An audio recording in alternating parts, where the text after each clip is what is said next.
Hey, this is Steve Bloom, and you are listening to the Geekcast Radio Network. Today on episode 83 of the Cinema Geeks, we take a look ahead at what the month of March has in store for us, along with some predictions. We discuss the best and worst trailers to debut over the past couple weeks. And we give our thoughts on the current box office king, Deadpool. All that and more coming up on episode 83 with the Cinema Geeks.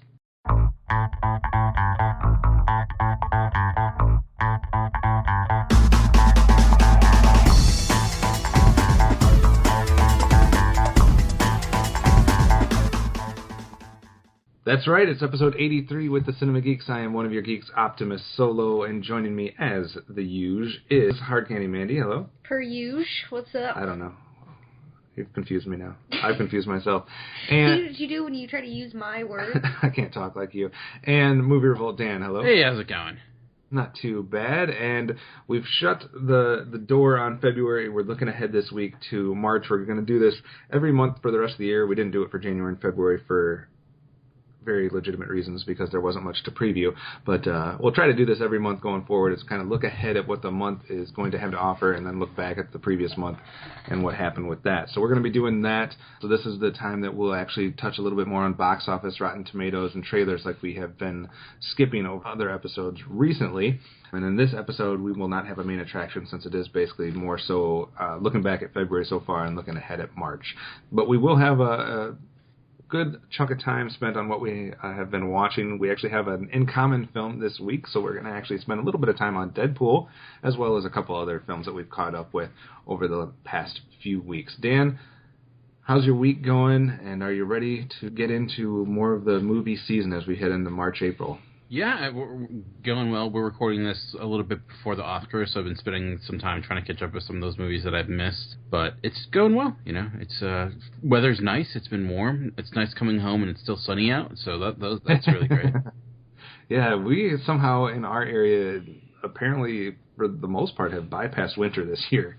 I don't even know how it happened. Like, we had one little spell. We've had some few snows, yeah. But that's been about it. I mean, usually we're way worse condition than we are. How do you stop talking about it? Because tomorrow's going to be a freaking blizzard. Yeah, that was probably my bad. I cursed us. But yeah, I'm looking forward to the spring and getting out of this winter haze. We've had a different season every week. Like, one week we have a blizzard, next week we have ice. This week we had thunderstorms and tornadoes this week. So it's that's fun to add to the mix. Yeah, so it's been nice. It's been nice. The world is ending where you live. We live in a Roland Emmerich movie. So that's not good for anybody, usually.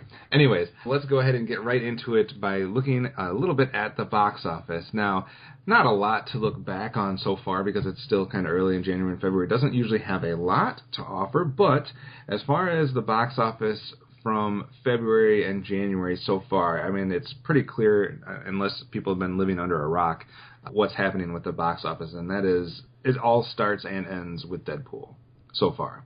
Dan, we did our box office predictions a month or so ago.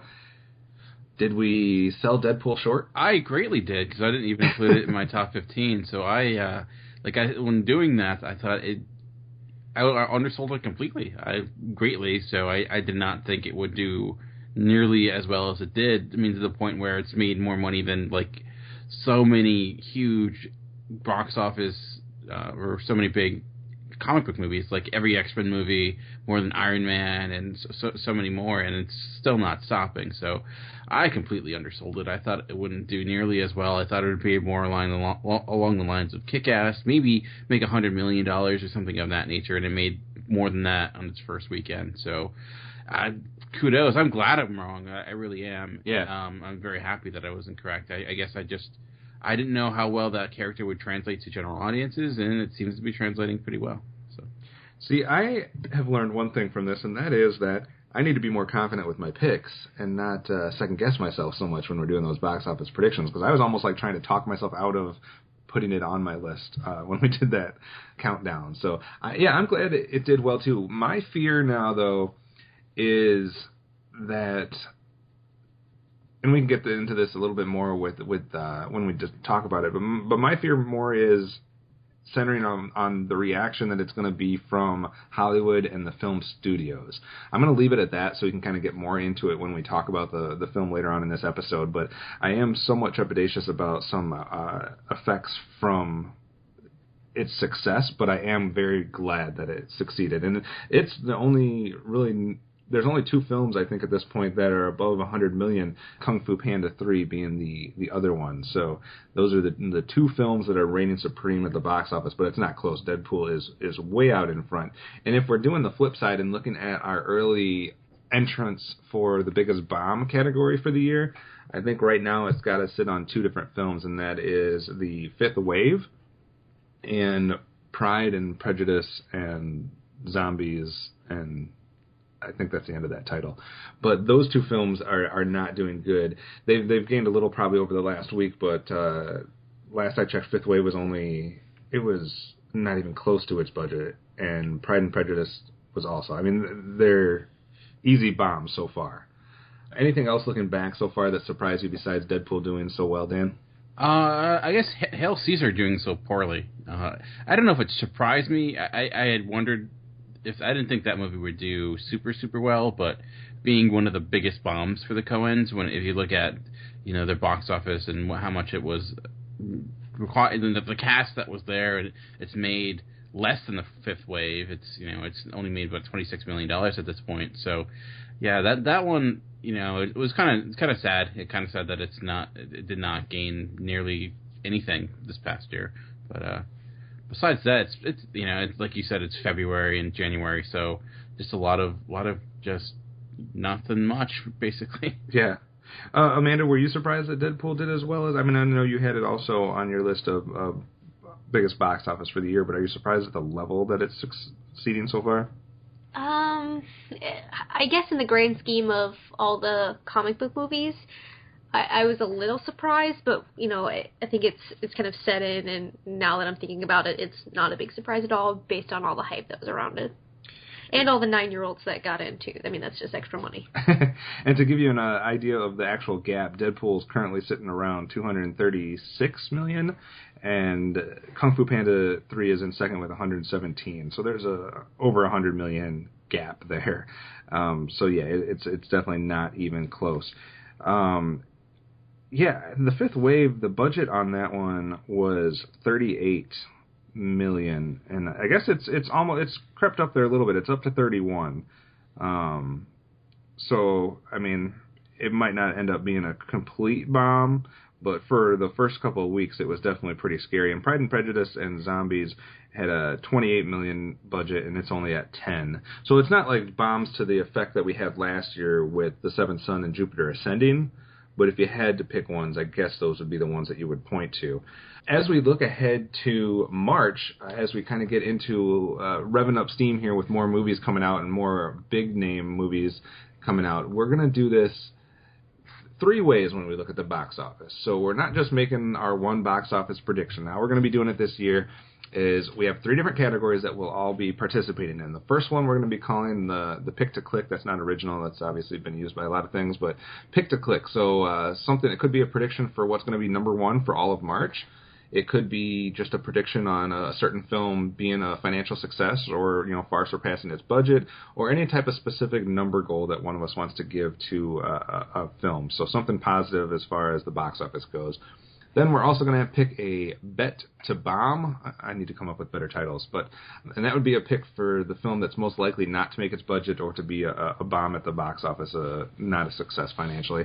And then the third one can just be any box office related prediction you can think of. We'll call that our wild card pick. So it's kind of like when they do the football picks. They have like their sure things, their upsets, their wild cards. So we're going to try to do something like that. So if any of that made sense, Dan, where do you want to start? Your pick to click or a bomb or wild card? Where do we want to start? I guess I'll get my bomb out of the way, and it's hard because I don't think there's not a lot of like hugely like big tentpole films next in March that I think have a chance of bombing, but one that I think it's going to super bomb, especially compared to the original, and that's My Big Fat Greek Wedding 2, coming out next year or next month, coming out in March. it's been such a long time since that movie, the first one, came out, and it was noted as one of the highest profited movies of all time, and it ended up being this gigantic hit. I see that one just completely flopping and really gaining no steam whatsoever, just because it's kind of come and gone. I don't even know. It's been like over 10, maybe even longer than that. So I think I have seen absolutely very little for that movie to begin with. So I don't see that movie being successful in any way, shape, or form. I like that pick. I'm mad that I didn't think about that one because I completely agree with everything you're saying. I can totally see it happening that way. Amanda, what was your bomb pick? This may be wishful thinking, but I'm going to go with Allegiant. Damn it. What? That's my bomb pick, too. All right, so we'll piggyback on this one, I guess. I don't know if that should be allowed or if I should have to pick something else. Yeah, the Divergent series, Allegiant. Why is that your pick to bomb? I just feel like it's losing steam. I think that there's some, I don't know, just a lot of issues with the series, and I don't know if it's just me that can't get on board or what. But no, I don't think you're alone, because even myself, I tried to, like, give it the benefit of the doubt, and after the first one, be like, maybe it'll be worth it to stick with this series, but after the second one, I've checked out, and I don't know how many people will be interested in the third one. The second one did not do as well as the first one, I don't believe, so I can see this continuously going downhill, and I don't know. I just don't see it as a series that a lot of people are just oohing and ahhing. It's not like The Hunger Games. It's not like some of these other films that has really gained an audience to me. Well, I feel like it's got to have a huge budget. I mean, the special effects in this are outrageous, so huge budget with following that's probably falling off. Yeah, I mean, we're probably picking a bomb that's still going to make over $100 million, but hopefully compared to its budget, I don't know what its budget was, but out of people that like this film that we just don't associate with, so maybe that's our problem. I think that's a good problem to have, just saying. So we'll double up on the Allegiant pick as our bomb picks. Amanda, where do you want to go next, wild card or your pick to click? Let's do a pick to click. All right, what is it? I'm going to go with Zootopia. Are you freaking kidding me? That's also my pick to click.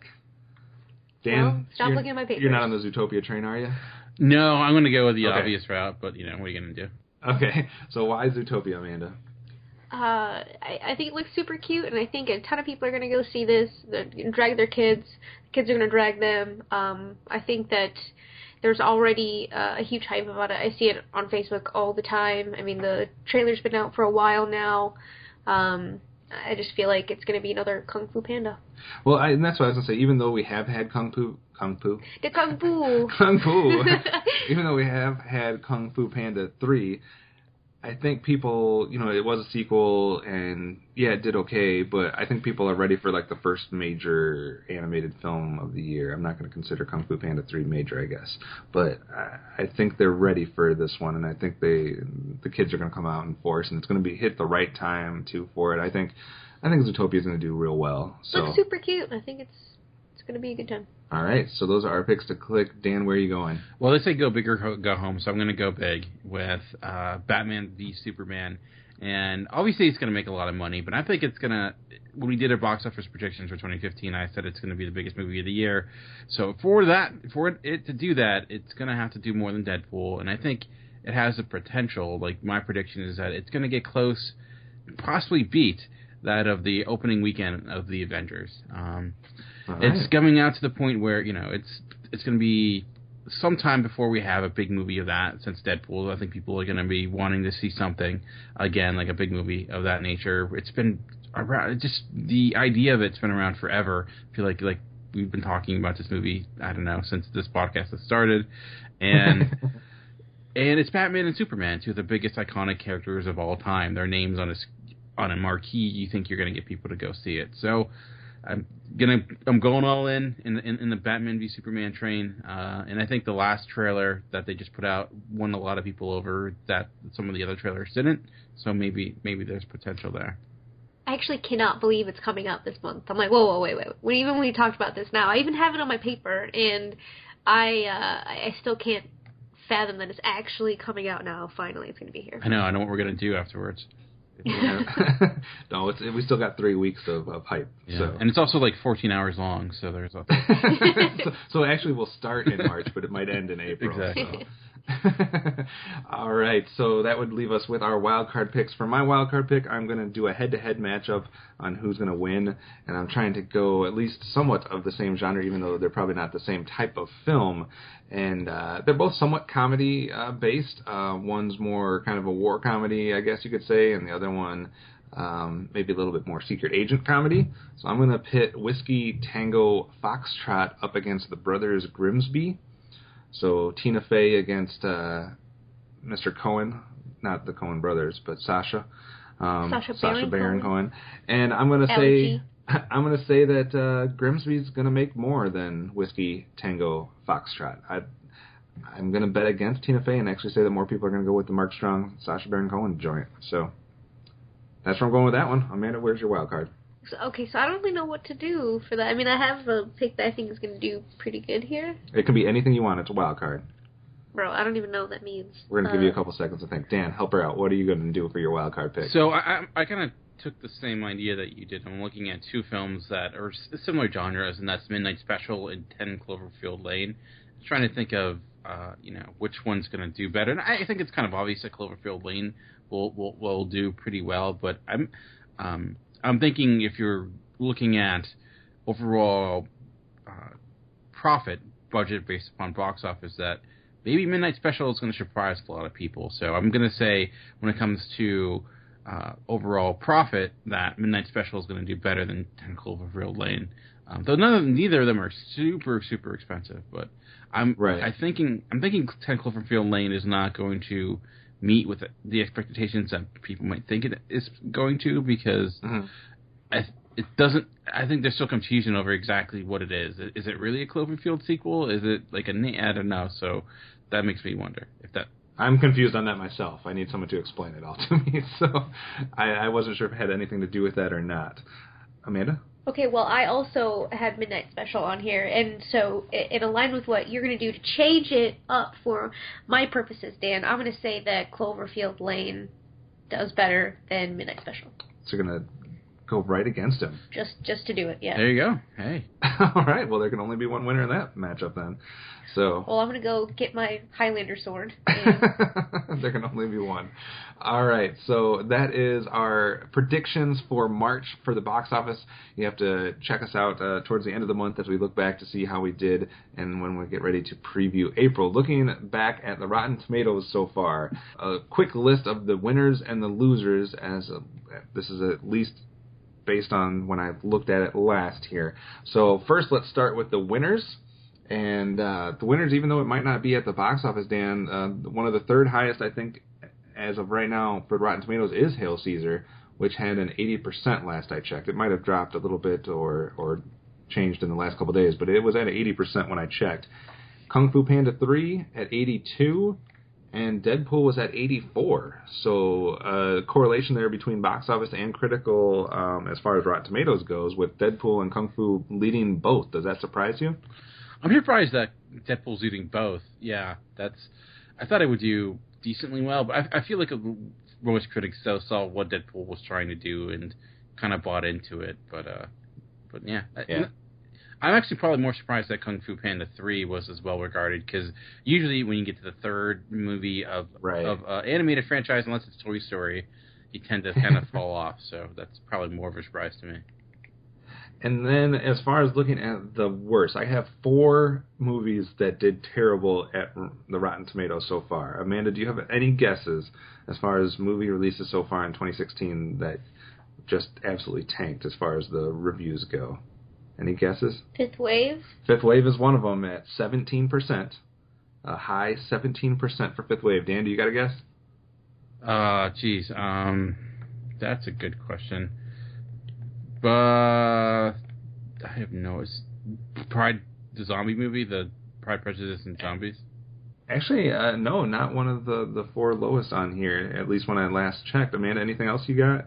I don't even remember what's come out so far. All right, the other 3, the least bad of them is Zoolander at 22%. Oh, wow. I didn't even realize that was that bad. Zoolander, 22%. Fifth Wave at 17%. 2 worse. Ride Along 2, 14%, and the bottom of the barrel so far. 30 Grandpa? Dirty Grandpa at 9%. Oh, wow. 9% for Dirty Grandpa.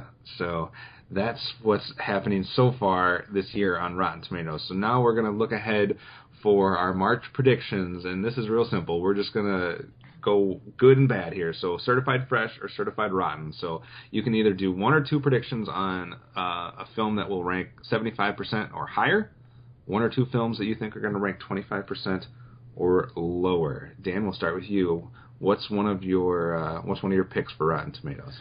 For one, I think that's going to be rotten is London Has Fallen. I see that being.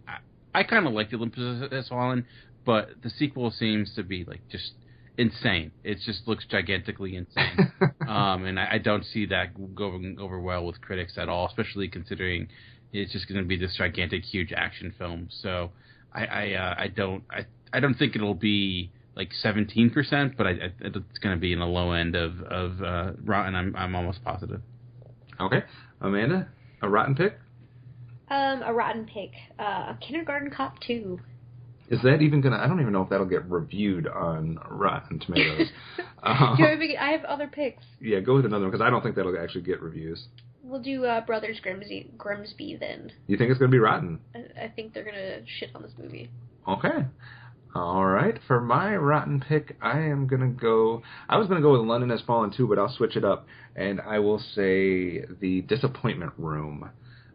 If that even gets reviews. That looked like it was a pile of dog doo-doo. And that is, for those of you that don't even know what I'm talking about, that's a thriller starring Kate Beckinsale, and I just don't see the critics reviewing that very well. But I'm with you, Dan. I think London Has Fallen is also going to be rotten as well. As far as fresh films, Amanda? I want to say Eye in the Sky. Eye in the Sky. I think it's going to be along the lines of American Sniper. Is that just because Helen Mirren's in it? I don't even know who that is. You don't know who Helen Mirren is? No. She was speechless. You would know her if you saw her. Okay. She is like the quintessential British old lady, yeah. Oh, the M? No, Judi Yeah. Dench. that's Judi Dench. Oh, okay. You're getting your British lady confused. You're gonna have to answer to this on the Twitter world when people attack you for not knowing who Helen I don't Mirren give is. a shit. Do you know who Fetty Wap is? No, but let's move apparently on. I work with somebody Let's that looks move like on. him. All right, for my fresh pick, I'm gonna double down on Zootopia. I know that's an easy pick probably, but because the critics usually like the animated films, but I'm going to go with it as a box office success and a Rotten Tomatoes success, much like Kung Fu Panda 3. Dan, what do you got? I will double down as well and say Midnight Special is going to be fresh. I love the director, everything he's done so far. Trailer looks really interesting, solid cast, so I'm probably the most have the most confidence in at this point. Good to go. Anybody else have any other Rotten Tomatoes ones they want to try to get bonus points for? I think The Lobster is going to be fresh. I'm pretty sure that one already is fresh, just because half the world has seen The Lobster already. But well, what the? Then I mean, I'm already winning. You're playing the game. I see. I'm going to call you Hyro from now on, trying to find those loopholes. Don't lump me in with that guy. Oh, I thought you were going to say something else. All right, so that's it for our Rotten Tomatoes predictions. We'll have to see how those pan out, if we're right or wrong on that. First time doing it, so we'll have to see. Getting into a little bit of news stories and trailers before we take a break. We have just 3 quick news stories that came out somewhat recently. One kind of ties into our discussion a little bit about Deadpool, and maybe a little bit more to what I was alluding to when we were talking about the box office. But are we going to have more R-rated comic book movies on the horizon? The movies that are being thrown about as possible R rating or garnering an R rating would be the X-Force movie and Wolverine 3. So my question, Dan, is basically my fear is that people are going to see Deadpool's success and translate that into just trying to do the same thing that they did, as far as just let's make something R-rated, let's make it sarcastic or crass or whatever it is that they pin in on, and they're not going to realize the real reason why Deadpool was a success. And it had a lot less to do with that and a lot more to do with letting the story be told the way it should be, letting the creative people kind of follow through on their vision and create something that was somewhat accurate to the source material, etc. And do you have any fears that they're just going to say, hey, Deadpool worked and it was R-rated and it had this, this, and this, so let's just make carbon copies of that and go forward? Or do you think that they're going to do something different as far as not just kind of putting the R rating and trying to go that route? When it comes to movie studios, difference never really their bag. It's usually, let's try to find the easiest thing to do in order to try to repeat the success of something. And if it's like with Guardians of the Galaxy, they used a pop song in their trailer, so then that's kind of unexpected, so now let's do that with all these different movies, like with Suicide Squad or other things. Right. And yeah, to think that Deadpool was successful because it was an R rating, it's like thinking that like Guardians of the Galaxy was successful just because it took place in space, or just because of or just because it used certain songs, or because it had a talking tree. It was. I think what you're seeing, and James Gunn actually had a pretty good piece about this regarding like why those movies were successful, was because they were first good, or at least a lot of people thought they were, and they were different and original, and they were like kind of apart from the norm. And it's just, and I think that's the problem, is that that's hard to do, and you can't necessarily make a formula for originality, because that's the point of it. So what movie studios tend to do is like, okay, well, let's look at factors that we can easily repeat and then do that. And I don't think you need, like, the fact that they're trying to reshape Wolverine to be more like Deadpool, or like, okay, let's make more R-rated things, it's kind of ridiculous, because it's like, the same reason why when they look at movies like Elektra or Catwoman, they say, oh, now we can't, women comic book movies don't do well. It's like, no, those movies didn't do well because they were god-awful movies. So make good movies, market them well, and they'll be successful. But they try to either make it more complicated than it needs to be by trying to make things R, that like now they're coming out with Batman v Superman R-rated Blu-ray, which is ridiculous, because I thought it was great that Deadpool was an R-rated movie because it's based upon a mercenary with a mouth, and like that's not really a man who kills people for money. It's not a PG-13 concept, but Superman is. Superman is a PG-13 concept, even when he's fighting Batman, and we shouldn't make a Superman movie that kids can't see, because that goes against everything that character stands for. So I really think it's idiotic what they're doing with this, and I get like Wolverine, I can somewhat understand an R-rated rating for, but it's still not necessary. I mean, I thought the last Wolverine movie was fine, and then they had the R-rated Blu-ray edition, which was no better than the movie that was in theaters. So it's just this, I don't know. It's just, to me, a marketing standpoint, or just trying to jump on whatever the next thing is, and it's never worked. Sad. Yeah, it's sad.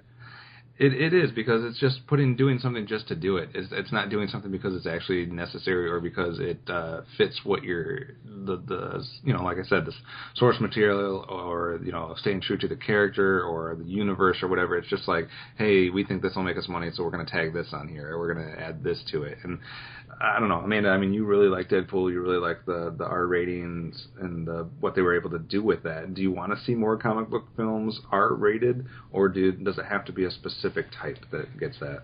Well, I think you need to wait until the Deadpool review section of this to really find out how I feel. So you can't say that I super liked it.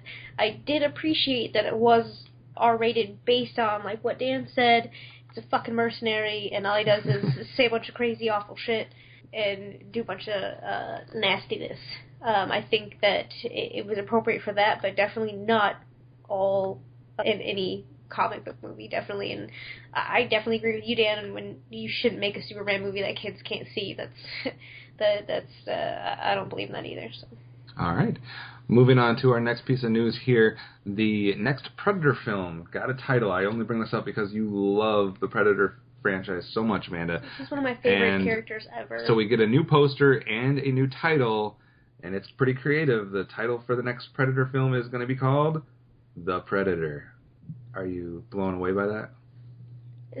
I was ready to be blown away, but then that delivery shut me down. It says you'll never see him coming. The Predator. What do you think of the poster? It looks like the Predator. I guess it fits then. So not a lot of excitement coming out of you. Oh, I'm fucking excited, but then I don't see any changes or anything different. I mean, even his gun looks the exact same. Dan, the Predator, that's the best they could do? Yeah, I guess. I mean, the last one was Predators, or the Predator, it's like, I guess it's better like the Predator back in action, or I don't know. Predator 2, the chip sequel, I don't know. But regarding the poster, is there ever going to be a chance when we move away from posters just copying the Social Network poster with the face with white lettering? Is that ever going to stop? Is that gonna keep going? It's like we're still doing this. All right, we're gonna still do this 6 years later. But all right, so. Yeah, it takes a while. Something else has to be super successful with the poster, and then they'll copy that version. Yeah. All right, and then the last piece of news here, because we always try to fit Star Wars in some way, they did a little ways back reveal some more of the cast of Star Wars Episode 8. I just wanted to get your guys' quick take on it. We already knew that Benicio del Toro will be in there as somewhat of a villain, but be joining now by Laura Dern from Jurassic Park fame and quote-unquote talented newcomer Kelly Marie Tran. What do you think of those two additions to Episode 8, Dan, or does that make no difference in your level of excitement for the film? I'm super excited for Benicio del Toro, seeing him in a Star Wars movie, but I also wonder how big of a part it's going to be, because I remember thinking Max von Sydow's part was going to be a lot more substantial than it was, so I don't know. That's the thing, and the new actress, I don't know who she is, but also I knew no idea who Daisy Ridley was. So if they're as good as casting as they were for the first film, I think we should be set. So. Yep. Otherwise, we do have the return, obviously, of Mark Hamill in a bigger part, Carrie Fisher, Adam Driver, Daisy Ridley, John Boyega, Oscar Isaac, Lupita Nyong'o back, Domhnall Gleeson back, Gwendolyn Christie back. Is Harrison Ford coming back? Is that no Harrison Ford in this, unfortunately. Ouch! Spoiler alert for anybody who hasn't seen Star Wars Episode 7. If you have, why are you listening to your movie podcast? It's like, seriously, at this point. You only have yourself to blame at that point for some type of stubborn point you're trying to make for not watching it and trying to be cool because you didn't watch it. I don't know. Amanda, what do you think of Laura Dern, Benicio del Toro joining the Star Wars universe? Super excited for the Benice. Love that motherfucker and everything he does. Jurassic Park lady. Cool. I'm not really excited about it. She's not one that just like... Where have you been for the past 50 fucking years? But yeah, I think the biggest thing is the addition of Del Toro. I think he makes a perfect villain-type character. Is she going to be fat too now? Oh. Is she going to go the Carrie Fisher route? Is that what you're asking? That's just wrong. All right. I don't think so. I think she took a little bit better care of herself, and I don't think she did quite as much illegal substance. You don't know that. Maybe not. I guess I don't. All right, up next, we're going to do a little bit of trailer talk. We haven't talked about trailers in a long time, and we have had a ton of trailers released over the month of February. Amanda, let's start with you this time. Is there a trailer, yay or nay, that you want to go over here? One yay, one nay. Where do you want to start? I'm going to start with a nay and go High Rise. I really cannot get into that. I don't know what the fuck it's about, really. It just looks all over the place and weird. Tom Hiddleston, what are you doing with your life? I think it's an intriguing concept. I don't know. I don't know what the fucking concept is. It's like a class system and the different stories. It reminds me of, like, Dread. I don't think that's what it's going for quite. But that's what I feel like. All right, so a nay for you for High Rise. Yeah. All right, Dan, a yay or nay for you on one of them? I'm going to go with one that was out, came out during the Super Bowl, but I'm super excited for it, and that's Jason Bourne. Again, not a very creative title, but it looks really great. There's not a huge amount to go on, but I don't know, something about it even looks different. It looks just the type of direction we got from Paul Greengrass in the past. It doesn't seem like he's going for a completely new style with this movie. It could be wrong, but it just seems like I don't know if it's a digital look compared to the film of the previous one, but I don't know. And it's Jason Bourne, so I'm excited. Yeah, I have that as one of them that I really enjoyed too. I thought that was, for me, the second best Super Bowl spot we got, and there was a lot of Super Bowl spots, and I like that one almost more than all the other ones. So I'm definitely in agreement with that one. If I was going to go for a nay, I have a couple, but the first one I'm going to go with is 9 Lives. Oh God, yeah. That looks absolutely void of intelligence. Is that Kevin Spacey joint? Yeah, where he turns into a cat. The Kiwi. I mean, I guess we got a theme going for some cat films this year. With Keanu. But that one looks like one that is not something that's going to turn out well. I don't see how anything... Oh, I'm going to see the shit out of Keanu.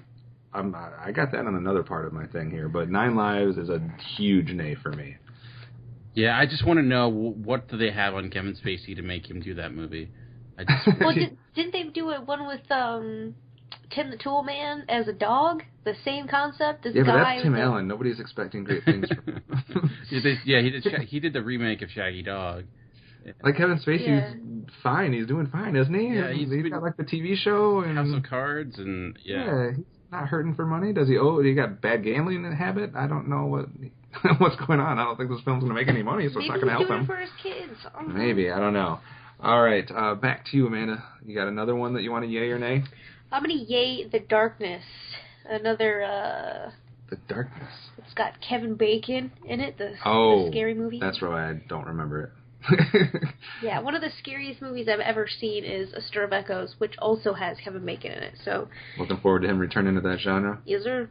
All right, Dan, where else do you want to go here? And there's a lot to choose from. I'm trying to debate of where I want to go next, but I think I'll go with. Good question. I'll go with 999. I think John Hillcoat's upcoming film. That to me looks phenomenal. It's a huge yay for me. Great cast. That cast is insane. It's like. Yeah, potential Oscar winner here, and then Anthony Mackie. But hey, he's pretty good. He'll be good too. Yeah. So I'm super excited for that. And I'm only looking for a good cop drama, and that looks like it could be quite good. Yeah, that one's been on my radar for a long time. I think that's been in the works for a couple of years now. It seems like, because I even remember people listing that as their most anticipated film, amongst their films last year as well. But I'm in agreement. I thought that looked pretty cool. Kind of give you the feel of a couple films that we saw. I'm trying to think of them, but a couple films back in 2013 with that cop drama, and it didn't seem like we got much of that last year outside of maybe Sicario. So I'm looking for some more of those types of films, and that looks to be leading the pack. So I'm in agreement with you on that one. I'm going to go with another nay, because I got a whole bunch of nays. And I'm sorry, Amanda, but I'm going to give a big nay to The Boss with Melissa McCarthy. I have it on here twice. It was... I do. I just noticed that. It's there and there. Oh, geez. You wrote it down twice. I'm not a Melissa McCarthy hater. I liked some of the films that you were championing last year, and I was looking forward to seeing this trailer, and then I saw it, and no, there was nothing good about that trailer. That did not look like it was going to be funny, good, or anything. This is going to fuel the fire of people that hate Melissa McCarthy, and you should not want this to come out because it's not going to help your cause. I'm going to love the shit out of this movie. See how she had her turn way up to try to hide her 8 chins, and there's going to be a bunch of funny stuff that's not in the trailer. I hope so, because there's nothing funny about that trailer. Or in the movie. Oh, it was just a terrible premise. It's a terrible premise. Okay, it's almost basically the same as Get Hard, but with Melissa McCarthy, so that makes it better. I don't know if it does. I'm giving a nay to The Boss. I am not looking. I don't know if you're going to be able to drag me to that. This is not going to earn you any brownie points for True Romance. I hope you understand that. I'm not trying to earn brownie points. I'm just trying not to have anything to do with that brownie plotline that they're going with. I think that it's going to be a fucking hit. I was a Girl Scout. I'm going to be on board for this. All right, I'm sorry. Nay for me. You're next. You're going to be sleeping on the guest. You got another one? For nays? Or yays, whatever you want to do. I'm going to go with nays, because we're on a fucking nay train right now. And I'm going to go with Bigger Splash. Tilda Swinton. Yeah, I can see that. I was, the cast had me, and I don't know about that trailer. I was on the fence. This looks going to be cool, and a little bit in the trailer, I'm like, no, this is retarded. I don't know. I'm not going to pass judgment yet, but I can see where you're going with that one. You can pass judgment all day about the boss. I can. It looked terrible. Dan, you got enough for another round? Yeah, definitely. I have a few, actually. Okay. Well, I think this is not yay nor or nay. I think it's another category, which is what the hell. And that's Kindergarten Cop 2. Yes. Yes. That is the dumbest thing I've ever probably seen as far as the trailer goes. I legitimately saw that trailer, and I'm like, is this real? Is this like a real thing that's happening? Is this like a YouTube video of like, oh, look how dumb this would have been, and this is actually a movie that's being made? I'm still convinced that that's not a trailer. Like, I'm convinced that that was like something that was filmed in 1990 something, and I somehow got it mixed up with our trailer list. I don't know. That can't be real. I saw it. I'm like, oh, who would fall for that being a movie? But apparently, it's actually coming out. Yeah, why? Let's just, that's everything about that was dumb. Like, it's legitimately exactly the same movie. Like almost out Arnold, which was the only reason that movie worked. With Dolph Lundgren, like 30 years after his career was ever relevant, with dumber jokes, and it's just why? Like, who thought? It was a dumb plot to begin with. Is there a lot of people clamoring for that? Like, you know what I could really go for? Kindergarten Cop 2 with Dolph Lundgren. That's what's going to do it for me. Don't worry, because if that's successful, we'll start getting the relit fuel rumors about a Twins remake. I mean, like, was Vin Diesel busy? Was, like, Sylvester Stallone? I mean, come on now. I know Stallone's going to win an Oscar, but there's got to be someone better than Dolph. I mean, I kind of like Dolph Lundgren, but, like, no. If you haven't seen that trailer, do yourself a favor and don't ever watch it. Just, that was awful. I agree. That's a what the hell. That's worse than nay. I'm going to go with one more nay, at least for me, and then I have maybe one yay I can do in the next round. But my other nay will be for the film Sing, the musical animated thing with Matthew McConaughey and a whole bunch of star-studded cast. But I'm sorry, that film looks stupid. Looks like a stupid cash grab for the whole musical fad of, it's like American Idol's ending, so now let's have an animated movie version of American Idol. I don't know. It looked really bad to me. So I'm usually a fan of music stuff. I'm usually a fan of animated films. I am checking out on Sing unless something comes out that really sways me back the other direction. So no go for me for Sing, Amanda. I'm going to do another nay with Equals. Kristen Stewart and, what's his name? Kristen Stewart. I'm trying to remember what that trailer was even about. Nicholas Hoult. Nicholas Hoult and Kristen Stewart not doing it for you? Oh, looked weird. It looked almost like, shit. What's that movie with, Looked like shit? Alright. With, Uma Thurman and, Ethan Hawke, where, like, people don't really have emotions, and, like, all these people are, like, genetically created, and... Gattaca? Yes. I kind of like that movie, but this one looked like a weird ripoff of it. Like, I don't get it. It looked like a mix of, like, Equilibrium and Gattaca, or whatever that movie was called. Yeah, I can see that. I got to refresh myself on that trailer, though. I don't remember anything about it except for Kristen Stewart and Nicholas Hoult being in it. That's what happens when you watch, like, 40 trailers in 20 minutes. All right, Dan, what else do you got? So I'm thinking we're having a lot of nays. So let me try to find a yay.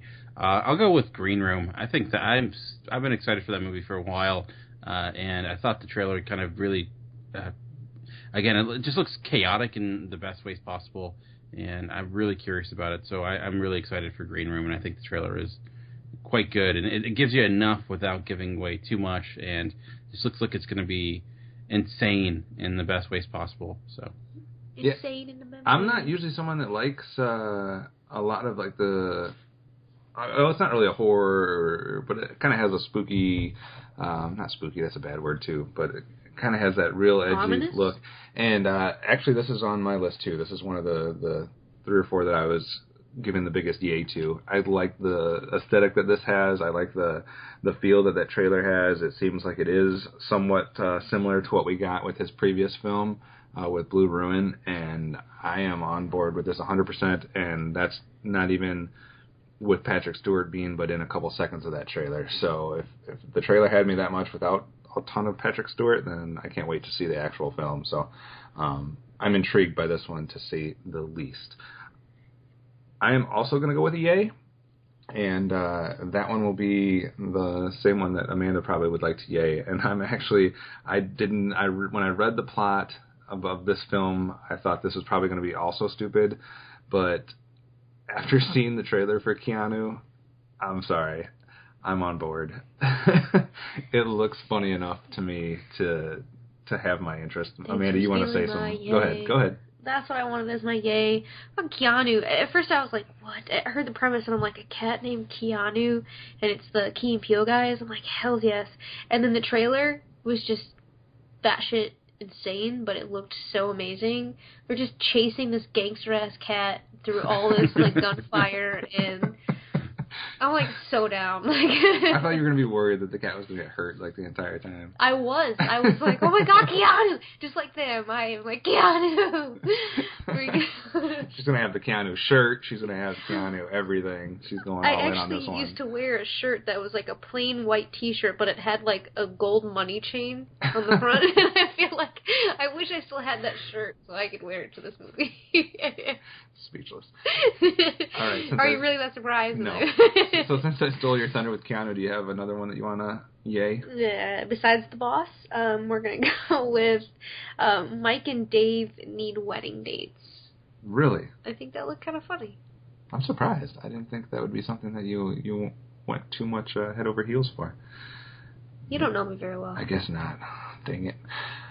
All right. Any last second ones that you didn't get to say before we talk a little bit more about the best Super Bowl spot, Dan?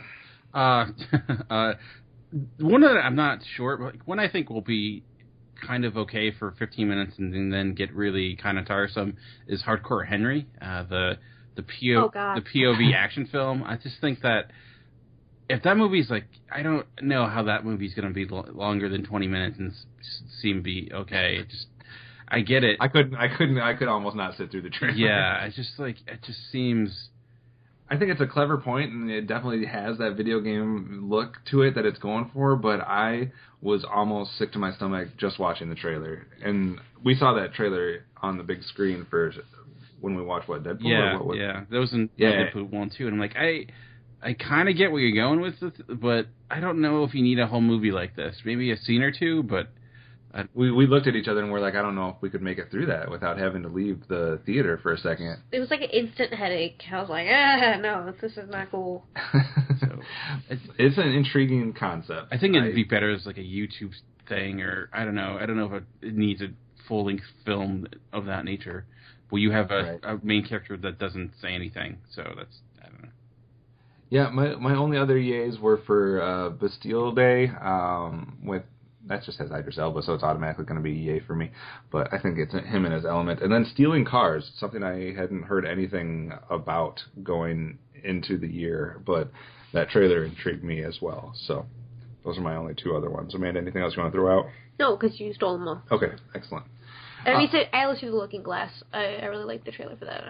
So obviously it's a bit removed from the Super Bowl, but obviously the Super Bowl has also become like this hub for Hollywood to just put major trailers out or Super Bowl spots out for films. We had Secret Life of Pets get one, X-Men, Independence Day, Teenage Mutant Ninja Turtles, Jason Bourne, Jungle Book, Captain America, Gods of Egypt, Eddie the Eagle, and 10 Cloverfield Lane all had big Super Bowl spots. Dan, was there one that you felt won over all of those other ones? I know you listed Jason Bourne as your yay. Was that the best one, or was there any other that kind of took you back as the best Super Bowl spot? Jason Bourne didn't give us that much. It was kind of about what we would expect. I mean, there was not much there. It was like probably, but I don't know, the best one. That's a good question. I think seeing Bebop and Rocksteady did it for you. Yeah.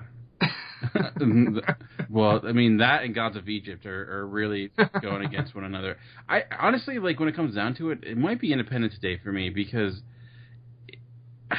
something about that movie looks like it's going to be good, and I don't know. Maybe it won't be, but it looks a lot better than it should be, and I'm looking forward to it. I think that one has me the most excited beyond Jason Bourne, which I already talked about. So. All right. I think for me, it has more to do with the fact that I've been somewhat successful at staying away from all of the rumors and gossip and trivia about Captain America Civil War, not to mention the fact that I'm completely oblivious to the comic books or anything else that anything has to do with it. So I had no idea who was on whose side and what was on what, but for some reason seeing the Captain America Super Bowl spot and seeing the glimpse that they give you of the lineup of each side, that kind of blew me away a little bit. So, like I said, mostly probably based on ignorance of me not keeping up with any of the stories revolving around that movie and who was going to be teamed up with who. But seeing that in that way on that Super Bowl spot did it for me.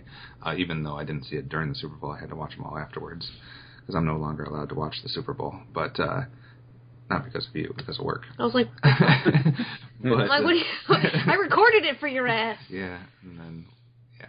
So Captain America was the best Super Bowl spot for me. Amanda, what about you? Well, I was going to say Independence Day, Dan. Jesus. Well, Gods of Egypt is still there. You can go for that one. Don't insult my intelligence. I'm going to go with TMNT. Oh, my God. Are you just doing that to say a joke? No, I think I liked it. It looked funny. Megan Fox can go to hell. But I'm excited to see Casey Jones, even if he is Green Arrow. But I just want to give it another chance. Once being burned once wasn't enough. You want to get burned again. All right. I just think it looks super cool. I mean, it's definitely Michael Bay just puking all over this thing, but... That's one way to put it. I'm excited. All right. Well, let's see if that excitement pays off. So if you Not guys... as excited as Independence Day, though. All right. Got that out there. For the record. But just for the record. You have to let us know which Super Bowl spot you thought was the best, also which trailers you're looking forward to, you're not looking forward to, and let us know what you think about our new way of looking ahead at the predictions for the box office and the Rotten Tomatoes, and if you're on board with that or if you think we're doing something retarded here. So, in our way of previewing the month. So we're going to take a quick break. When we come back, we're going to get into what we've been watching and a discussion of the box office king, Deadpool. After these messages, we'll be right back. Hey guys, it's Optimus Solo and Hard Candy Mandy. And we just wanted to let you guys know about another podcast out there that we both think you would all enjoy. It's one of both of our favorite shows to listen to, and it's none other than the True Bromance Podcast. True Bromance is a movie podcast hosted by longtime friends Hyro and Barry, and if you like to smile, laugh, and just be genuinely entertained while listening to movie talk, then this is definitely the right show for you.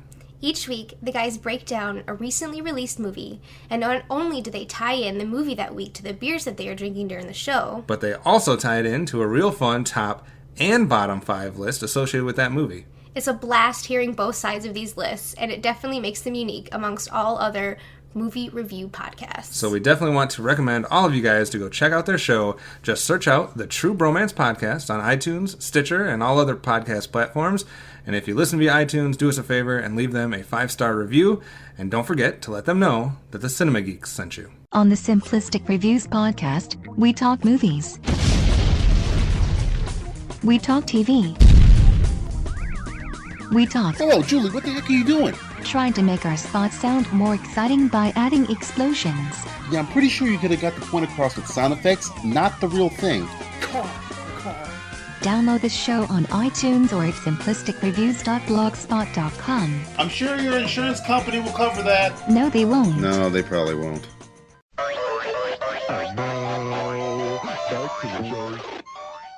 All right, thanks for sticking with us. It's time to get into what we've been watching, and like I said, we've all seen one movie for sure, or within the last little bit, in the last couple weeks at the theater, and that would be the box office king, as we said before, Deadpool. So, Dan, quick reaction before we get into it a little bit more in detail, but what was your reaction coming out of Deadpool? Positive, negative, neutral? What did you think? Oh, definitely positive. I enjoyed it a great deal. It's it's a movie that has its issues, it has its problems, but ultimately my hope going into it was that I would laugh a lot and have a good time, and that's exactly what happened. Yeah, it may be some juvenile or jokes or what have you, but hey, you know what? I find those funny occasionally, and I thought Ryan Reynolds was as good as Deadpool as I ever hoped him to be. And I remember years upon years ago when people are like getting this movie, wanting this movie to be made, and wanting Ryan Reynolds to do it, and it's been such an arduous journey getting it to happen, and now it did, and it was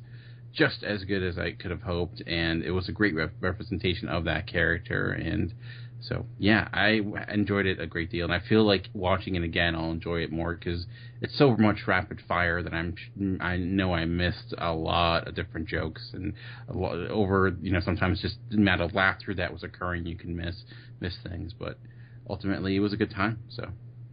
Absolutely. All right, Amanda, you said I shouldn't assume that you liked it or didn't like it or whatever, so let's hear it. What did you think of Deadpool? Honestly, I was not blown away. I liked it. I had a good time with it. I think he did really good with the character, but I just feel like I saw everything in the trailer. Stop fucking looking at me like that. I'm shocked. Why? I thought you loved it during it. You even said you didn't even laugh out loud at all. That is true. Yeah, if I watched it again, like you, Dan, I think I probably would pick up on some more stuff and maybe be able to enjoy it. I think the opening credit scene was amazing. I think his first delve into, the car, I don't know what you want to call it, the highway scene in the beginning, loved it. A lot of this, I just really didn't like it. I don't know. I think it just, for me, it had some problems. I'm not freaking out about this movie. I was super excited for it, and then I was waiting to be blown away, and I just kind of wasn't blown away. So your expectations were just too high? I'm completely shocked by all of this. Yeah, I think that's probably what it was. My expectations were super high, and then, like I said, though, I feel like I saw everything in the trailer. Like, I knew, I'm like, oh, okay, yeah, I saw this. And I've seen the trailer 500 fucking times, so I saw a majority of the movie, I feel like. I have to rethink what I was going to say as my opening. What opening? You had For something my opening in your head? thoughts, yeah. I didn't have any thoughts planned, no. I was going to say, anybody that can't turn off their critical thinking, I want to try to find holes in this, and can't just sit back and have fun with this is out of their mind, because I don't see how this isn't, and I'm not saying you didn't have fun with it, but I just think it's I don't see how you can't have fun and just enjoy this film out of all the stuff that you watch during the course of a year, regardless of, like Dan said, there is holes, there is little problems here and there, but overall, I think it's an enjoyable film, it's a fun film, it's a film that should make you smile, laugh, whatever. Maybe not on your first watch. Like I said, I know you probably had the highest expectations out of all of us going into this film, so I can kind of see where it wouldn't maybe meet those, but maybe it's because I didn't have as high of expectations. I was just kind of going in, it's one of the 7 comic book films I'm going to see this year, and let's see which ones work and which ones don't, but it worked for me. It was funny. I liked the humor. I liked the opening sequence with the text on the screen, etc. I liked the car sequence. I do have some issues, and I guess we can get into what some of those are, and everybody's seen this film, so maybe there will be some spoilers, I guess, amongst this conversation, so we'll preface that right now, but I'll let you start, Dan. What were some of the issues or problems that you did have with it? I don't know if I had problems, but like one of the biggest complaints I see with people is that it's like, oh, it's just a formulaic.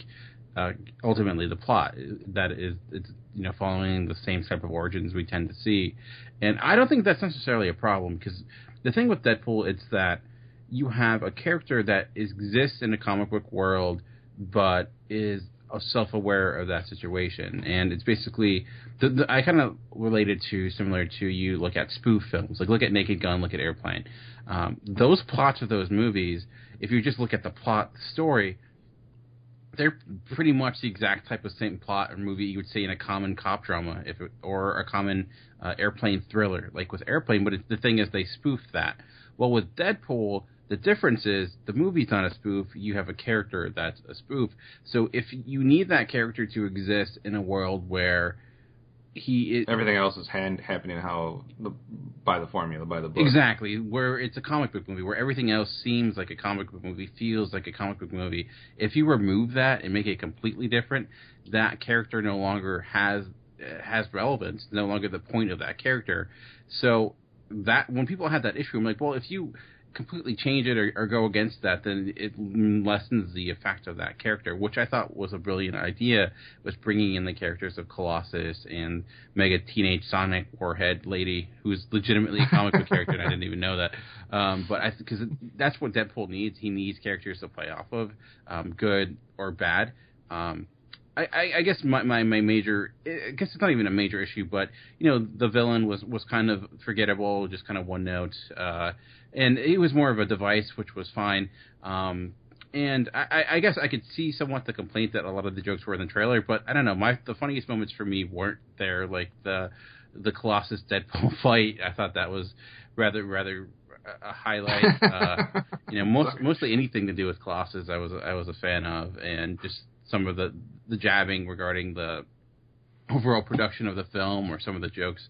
And when also like the love montage that was in it, I thought was quite good. And I was also very impressed with the overall relationship in this movie compared to a lot of other comic book movies. It was much more effective. And I liked how they didn't try to make a PG relationship into an R-rated movie. They used that rating for the better. But I don't know. I didn't really have any major complaints. Like I said, my only complaints is that it's not, it's the story itself. It's small in the sense where you're kind of just, it's an elongated chase film in the middle where you just have an origin story. So it like you may not, I was maybe thinking it might be, I don't know, there might be more to it, or it might feel like a bigger deal than it did. But I'm also kind of okay with that because I'm glad it's not a story that was about the end of the world or him saving like a city from destruction. It was really just out for revenge, which is kind of a welcome change for most of the comic book movies out there. And you bring up Colossus, and I'm not going to try to say her name because I would fail at it miserably. Not the Sonic Teenage Warhead. Yeah, but you bring those characters up, and I know I've heard other people kind of cite that as one of the problems I had with the film was not necessarily that those characters were involved, but more of the execution, I think especially probably from the Colossus standpoint. Amanda, what did you feel as far as those two characters? Did they work for you? Did they not work for you? Or how did you feel they were included or executed? I don't think Colossus worked for me. I feel like his accent was too cheesy, too forced. I didn't really like the look of him all that much. I think there's a couple parts where I was like, man, it looks fucked up. When he's like getting like choked and stuff by Gina Carano, and I was like, oh, this is weird. I think that Negasonic Teenage Warhead, I liked her. I think she was a good device. I think that the pairing with Deadpool and, her, that was a really cool relationship. I really didn't care for his relationship with Colossus that much. But you didn't laugh at the part where he was breaking all his bones by punching Colossus? I did, yeah. That was one of the parts where I was impressed with. The baby hand at the one point? Yeah, that was... I told you I like that whole highway scene that's kind of included in that part. All right. I think for me, Colossus didn't wreck the movie. I don't think he was great. It wasn't my favorite part of the film. But I think if I'm trying to break down the only issue I had, it goes back to more with what Dan was saying about the villain. I don't know how effective it is to have a hero and a villain going against each other, or a main character, our main two characters, where one of them can't be hurt for the most part, and one of them can't feel pain. Yeah, I was super bored with that fight. Because then you have a fight that there's not a whole lot of... It takes away a lot of the resonance for that fight for me, because it just seems like it's people just bashing on each other with no effect whatsoever, or no consequence. So it was kind of a weird pairing of abilities for me when it came to those two characters going at it. So, and then maybe it goes to the more of the one note thing that you're talking about, Dan, but it left those fights a little bit lacking for me, I guess. It was my only complaint. Like, I was all in on everything else that happened in the film for the most part, outside of Colossus being a tiny bit weird, but other than that, it was mainly just the main villain, and I don't think it was an issue of him, the actor, necessarily. I think he played it fine. I just think it was a weird fight to resonate with somebody, as far as being able, resonate might be the wrong word, but to be able to translate that to us through the big screen and have us with them on that, because you also have Colossus and Gina Carano, who are very similar in their powers going at it against each other. That one worked a little bit better for me, but it was more so those fights. Even though there were cool action scenes and it was cool to see like the different moves and stuff like that, it still was hard for me to get behind as like an epic comic book showdown between the Deadpool and whatever his name was. What's his name? Francis. But I guess that would be my only issue. Other than that, I was pretty on board. I didn't really have that issue with the final fight because Francis can still be killed. He can still die. Right. And to me, the tension in that was more so, with the wow, I forget her name, Veronica.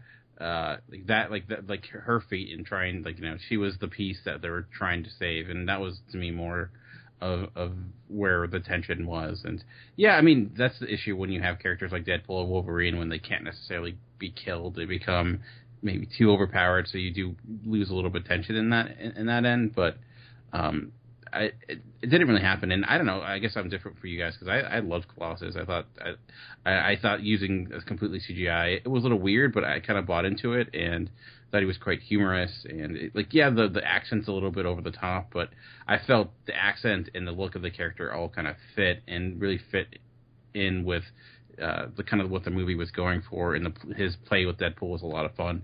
So it was a super cartoony, over the top type of characterization, which I felt works for a Deadpool movie. I don't necessarily think that same Colossus would work for like an X-Men or Wolverine movie, but for Deadpool, I felt it was fitting.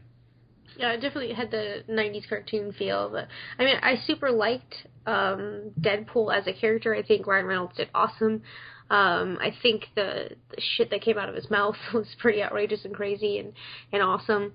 I didn't like all the stupid, senseless titty shots that I feel like, how many times do we have to see people go into a strip club? I really don't care. And I get it, they gotta use their fucking R rating to the fullest. I just think that was stupid.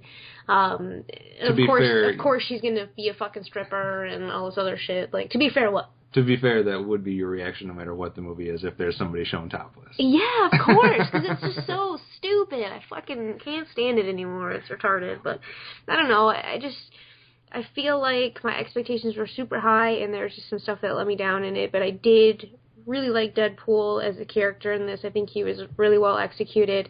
I think he did have some really cool relationships, especially with the old blind lady. I really liked his relationship with her. Really weird, but funny, and it worked. I like that. Baby hand part, yeah, cool. But just thinking back to some of the jokes. What did you guys, Dan? What did you think of the X-Men references and going to the school and being like the jokes that kind of played with that? Oh, I enjoyed those. I love the McAvoy or Stewart joke because that very much is a breaking the fourth wall we expect with Deadpool, and the joke regarding only having two X-Men, because I was so thinking that at the time. I'm like, of course there's only two, and then of course he says it, but it very much does feel like a Deadpool joke, and I don't know, I was glad to see the incorporation of the X-Men in that, because I was we knew in the trailer, but the fact that they went full force with this movie, like they didn't really hide away from the fact it's in this same universe, which was interesting. Right. So, I thought that was cool too. Overall, Dan, where would you grade this one out of 10? Oh, I give it 8 out of 10. So. All right, Amanda. I'll give it a 6.5. 6.5. I will give it a 7.5. So I'm right with Dan. I think it lived up to any expectation I had and surpassed it. So I think it's a lot of fun. I think it has a lot of rewatchability. I think it's, like Danny said, it's a breath of fresh air compared to a lot of the fare we get with the comic book films. And I fear what will happen now because of its success. But as we talked about in the news story, but as far as Deadpool itself goes, I'm on board. So 7.5 for me. All right, let's get into a couple other films we've been watching. Amanda, you also made it out to see another theater release, which I did not, so give us the update. What was Kung Fu Panda 3 like? I love pandas. I was pretty excited for this. I really, really enjoyed the other Kung Fu Pandas. I think especially Kung Fu Panda 2 really tugged on the heartstrings. I was expecting a really awesome story out of this one, and I felt like it was not quite up to par with the story. I didn't really have any emotional pull, in any direction, good or bad. It was really really visually intriguing and cool. I was trying to take in as much of the screen as possible because there's all these crazy, they're like in the spirit world a bunch, and so all these crazy colors and patterns, and I really enjoyed all the boldness of the color and the look of it. I really enjoyed that. And there was a couple of scenes where all these pandas were just like running at you towards, like, at the screen basically, or, you know, at your point of view, and I was like, yes, come here, come to mommy. Just this whole village of pandas. So I mean, it was cute, but I just didn't get as much out of it as I did the other ones. Out of 10? Oh, I'll go to 4.5. 4.5. Yeah. All right. Dan, something you got to see in the last little bit. I also got to see Everest, the movie that came out this past year. Jake Gyllenhaal and pretty much everyone. Jason Clarke. Yeah, Jason Clarke and so many more other actors. It was kind of insane cast. Overall, you know, it's a movie that's been out for a long time, so I'm not going to go very, very deep into it. But what was kind of surprising to me, or a little bit disappointing, and it feels weird saying this for a movie that like is a true based on a true story where people lost their lives, but it did not really have the tension that I was hoping for. Or expecting. It just seemed like, I don't know. It didn't seem like it was missing something. Yeah, in some way it didn't connect. In some way, the sequences, or like the one that I kept going back to was like the moment with like the ladder and them going up this ladder over the steep crevasse, but how that was probably the only time I felt like any sort of tension to that extent, where it just, I don't know if it was with the editing or what, where it was hard to just get your bearings over where everyone was, or what the situation was, or how much danger they were truly in. It didn't really have that effect, and I thought overall they did a decent job of trying to establish these characters, and the actor. I mean, the cast is crazy insane, though you would almost expect a little bit more from the power of the actors, but. It was just, I don't know, at the end of the day, it just felt kind of forgettable. Like, there was nothing that really stood out to me, no sequences that really were all that well done direction-wise. It just was, it was what it was. I think it would be better documentary than it would be live-action film, because there was not much there to really kind of grab onto or really get invested in, so... Yeah, I don't know as well, like you're saying with the editing. I don't know if it was a situation where they were just bouncing around too much. I don't know if it was a situation where they tried to give us too much detail on too many characters. But I, too, did not feel the intimate relation or the stakes with a lot of that. It was almost like this one needed a little bit of a Spielbergian touch or something like that to get us like into some of these moments. It's also there were so many characters. I was almost, and you were like, they were so covered up, and you didn't see. It was hard to even keep track of who was who, and everyone had their own little story, and it was just. I got what they were going for, and I think part of my issue was that I knew the true story regarding it beforehand, or ones were after it, so I kind of knew what to expect, but. It just, it was hard to really just get your bearings over, what is exactly, like, what is it currently the situation, like, what do they need to do, and like, where do we have to go from here, and I didn't think it really did a great job of really just providing you a groundwork of understanding of just the horrible situation they were in a way, where it just seemed like it was just chaotic, but chaotic to the point where it was hard to really understand what was going on. Yeah, I definitely think this one did not live up to expectations. It was a little disappointing for last year as far as how much hype I had and anticipation I had going into the year. So did not live up to it for me either. What kind of score out of 10 would you give that one? I would give that a 5 out of 10. All right. We also caught up with a 2015 film that we had missed the first time around. I guess good timing leading up to the Oscar season, and that was 99 Homes, which obviously Michael Shannon got some award love for throughout the award circuit season, or whatever you want to call it. I really enjoyed this film. I think it was an ending away from being a great film. I do not like the way that this one ended.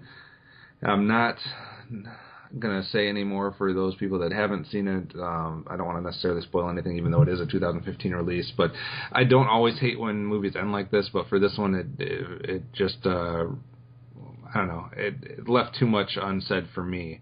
But I think Michael Shannon was absolutely phenomenal in this. I think it was intriguing. It took subject matter that might not necessarily seem like it's going to be that exciting or entertaining, and I was all in for the whole thing. Definitely had my attention. So I really enjoyed probably 90%, 90% of this film. I thought the performances were great. I thought you really kind of got emotionally involved or kind of in the situation with these families. So me, I don't know how Amanda's going to feel on this, but for me, 99 Homes would probably get 7 out of 10. How did you feel about 99 Homes? I guess I didn't like it as much as you.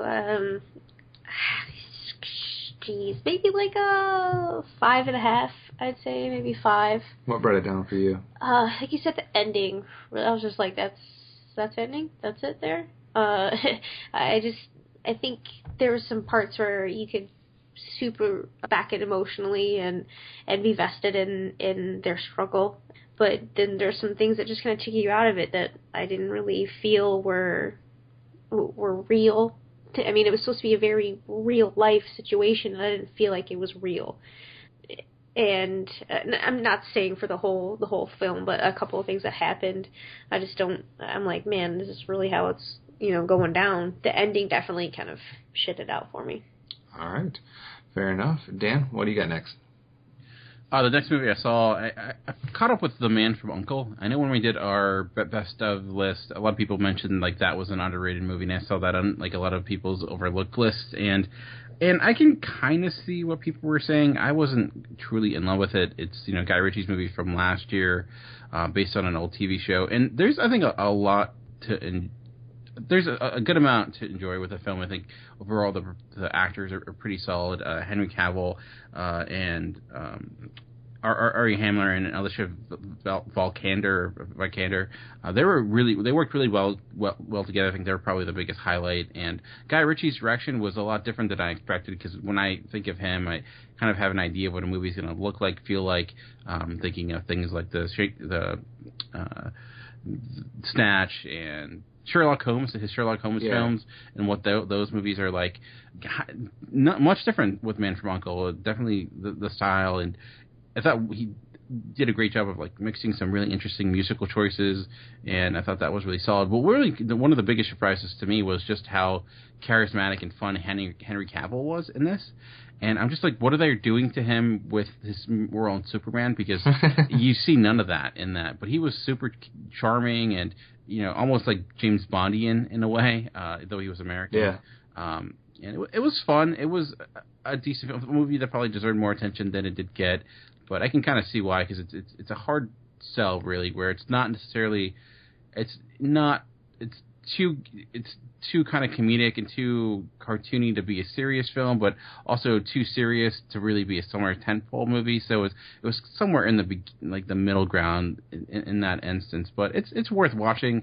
I wouldn't put this anywhere near the top of the year, though. It's just kind of, it's standard affair. I don't think it's really doing anything all that new or different. It's just really a movie just taking that's really big on style and letting its actors kind of play these kind of weird characters that do feel like TV characters, but somewhat in a good way, where they're just characterizations of a Russian spy and like American spy, and it works well. They work well. They work off of one another solidly. But I wouldn't rush out and see it if it's nothing amazing. I think I saw this one in the wrong state of mind too. I think I was a little bit too tired or something, because I just absolutely could not get into this film.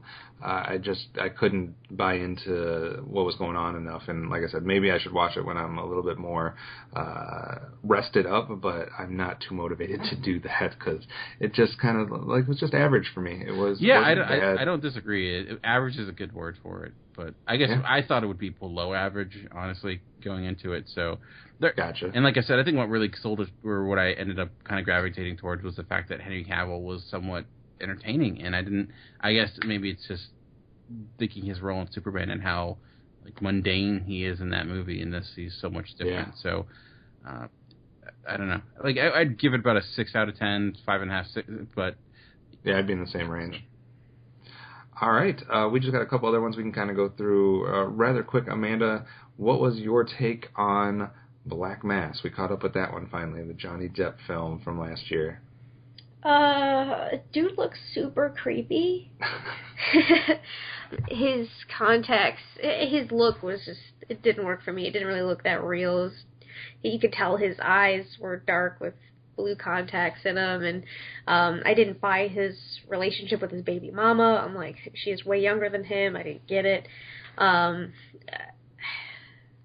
This was a while ago. I can't even think of everything that I did or didn't. I think it was intriguing enough to. I think if people don't know the story of Whitey Bulger, like they would be intrigued to like learn more and kind of look stuff up about him. I think it was at least it triggered some things in your head that made you want to know more about those characters if you didn't. But I don't get why they had to make him look so fake. Like he doesn't even look like a human being in that film. Oh no, it was distracting. And it was like. I guess I just don't understand why it was necessary. It's not like they got him even that close to it. If you're going to do that much, then he should look exactly like he did in real life, and he didn't. So I don't understand what the point was of doing all that. Like, I think the trailer alluded to some pretty epic, almost like, those mobster feel that you get when someone's intimidating someone, or you have those different scenarios. And I don't think there was maybe enough of that. I think it's a crazy story, and I think there's a lot to do. Like, it's like a gold mine as far as just what actually happened and what he was able to get away with and how long this transpires and all this other stuff. And I think they could have done a little bit more with it. But I do think it was enjoyable. Like, I wouldn't say it was a bad film. I'm probably middle of the road on this one, maybe like a 6 out of 10 for me. What did you give it? I'll give it a 5. I mean, there were some cool mobster scenes for sure. All right. And then, Dan, did you have any other ones? No, that was it for me. Okay, so just real quick, we want to give a quick score for this one because I got to just say and try to save people the pain. We saw a film called, is the correct title Extraction? Yeah. With Bruce Willis, Kellen Lutz, Gina Carano, and I don't know who else is in this film. This is easily one of the worst films I've seen in the last 2 or 3 years.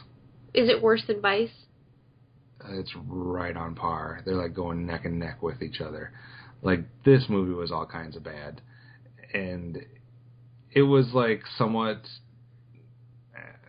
fine, like, just middling to nothing, like, going through it, but the ending is awful. Kellen Lutz somehow wasn't the worst part of this film. Yeah, I agree with that. But Gina Carano needs to stop. Stop moving your mouth. Because she was bad in this film. Everything... She said totes and jelly. She's supposed to be a CIA agent, and they had her walk away from someone and say, "Don't be jelly." And she said, "This totes reminds me of Williamsburg." I'm like, oh my god. The biggest problem with this film is the dialogue, is the writing. It's absolutely terrible, and a film is probably not going to be good when they're doing the opening sequence and they literally listed off, I think, 17 executive producers. There was at least 4 regular producers, 2 writers, only 1 director somehow. But there was... Extraction is awful. Don't go see it. Anybody that tells me this is a good movie is no longer allowed ever to give me an opinion about a movie in the future. Extraction is terrible. Bruce Willis, I don't know what you're doing with your life. I was sad. I love me some Bruce, and he's just been putting out some crap. So, Extraction would get a 1 out of 10 for me. Yeah, I'll give it a 2. A 2? Mm-hmm. It's generous. Hey, Kellen Lutz was actually not that bad. All right. Except for the stare that he gives on the main menu of the DVD screen or whatever it was. That was... How can you count that? That was weird. All right. As far as stuff coming out here, Blu-ray releases coming out next Tuesday. We have Youth. We have Miss You Already. The Danish Girl. Legend. The Night Before. Creed. That's quite a few from last year. So if you are missing out on any of the later 2015 films, apparently this next week is your chance to go see some of those or pick them up. Dan, what do you think as far as the Blu-ray releases go? We're not going to go over like the theater releases and whatnot because we mainly talked about most of them as far as our... Well, I guess we didn't talk about all of them. Coming up next week we have London Has Fallen, which obviously you were a big fan of the prospects of. Whiskey Tango Foxtrot, the Tina Fey film that I was talking about. Zootopia, which we talked about. And probably in some type of limited release, possibly somewhere in the country, maybe Knight of Cups from Terrence Malick will be shown somewhere. Out of those or the Blu-ray releases, Dan, which one strikes your fancy the most? Well, to go back to London's Fallen, I by prospects, I thought it was going to be bad. Is that what you're referring to? Yeah. So I love Creed a lot. I was a very big fan of that movie, but I want to catch up with The Night Before. So I'd probably go in that end because I loved 50-50, and I know The Night Before didn't get nearly the praise of that, but I still want to check it out and see exactly how it is. So that'd probably be where I would go. All right, Amanda, which one are you going with? I know you still want to catch up with one of those films. Yeah, I really, really want to see Legend. Didn't get a chance to see that in theaters, but I also want to see The Danish Girl. But I think I'm going to go with Legend. All right, and for me, I'm not saying that I don't want to see all the ones you listed, but both you guys listed, because I think I'd want to see all of those, Night Before, Legend, and The Danish Girl. I did like Creed a lot, but I've already seen that one, so I don't necessarily have to that's not one that has to be added to my collection quite yet. I'm going to go with Youth, actually. I was somewhat intrigued by Youth, no matter how much you roll your eyes at me. It's an intriguing concept, intriguing people involved, so I would like to see that one. All right. I'm only rolling my eyes because I knew exactly that's what you're going to say. You did, really? Yeah. That's weird. All right, thanks as always for tuning in to the Cinema Geeks this week. You can contact us in a bunch of different ways. Call the voicemail line for the website, 502-526-5821. Just tell them you're leaving a message for the Cinema Geeks. You can email the network at feedback@geekcastradio.com. You can go to the Facebook page by searching Geekcast Radio Network and keep up to date with all of our releases, all of Dan's other shows' releases, Talking in Circles, as well as the awards and all this other kind of stuff that we've been doing lately, and some top lists coming up. You can follow us on Twitter. The network is at Geekcast Radio. The show is at Cinema Geekcast. Mine is at Optimus Solo. Amanda, yours is? Hard Candy Mandy, Eyes, No Eyes. Dan, yours is? At Movie Revolt. All right, so definitely keep in touch with us and over Twitter, over the social media, and obviously the best way to join in on the conversation is to go to geekcastradio.com, find the episode post, make a comment. We will always reply to that, but we'll definitely interact with you on the website and get involved in that discussion. So let us know what you thought about this March preview. If you want us to continue to do that for the future months or not, we'll try to fine-tune it a little bit for you guys. But otherwise, Dan, anything else you want to say before we get this one in the books? No, looking forward to March, and hopefully, soon Batman v Superman comes out so we can finally stop talking about it. It's bad when that's the reason we're looking forward to it. So, all right, that is it for us. Be sure to check in next week for another chance to listen to the Cinema Geeks.